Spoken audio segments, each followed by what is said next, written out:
Good morning. Welcome again to Morning Devotions, and thank you again for allowing us to be a part of your life. Today is School of the Cross all day. Come early. I start teaching at 9 o'clock sharp, and we'll get finished, maybe 4, maybe 4:30. We'll see. We'll end with communion. We're going to take a lunch break. We take a 5-minute break every hour to run to CRs, but we're just going to study all day what Jesus did for us. Let me give you a part of that today.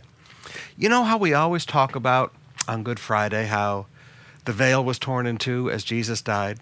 Well, I want you to understand the significance of all that. Everything about that Old Testament tabernacle was types and symbols of what was to come. You see, there is no such thing as an Old Testament and a New Testament. There's just the Old Testament is the gospel concealed and the New Testament is the gospel revealed. God has never changed. Now, that's the thing to meditate on for a bit, but listen to this. Hebrews 10, beginning with verse 19. Paul writes, "Therefore, brothers, since we have confidence to enter the most holy place by the blood of Jesus," I like that, "by a new and living way, open for us through the curtain that is his body." Jesus removed the curtain. That veil was torn in two because that veil represented his body.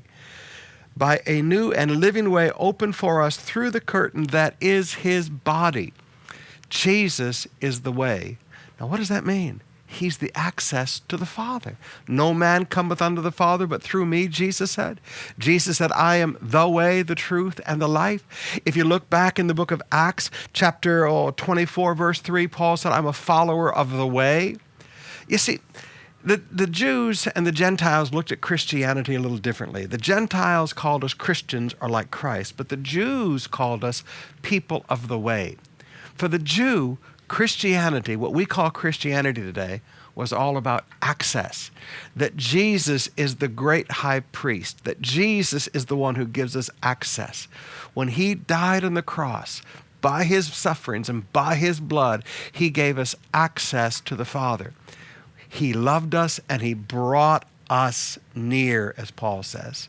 Now, brothers and sisters, never settle for doctrines, never settle for dead religion. Jesus is the way to the Father. Never settle for just dead religion where you go to church, parang bato, and just stand there with your hands in your pockets while somebody sings 3 songs to you. Jesus opened. His body is the new and the living way. It's never going to die. Through Jesus, we have access to the Father.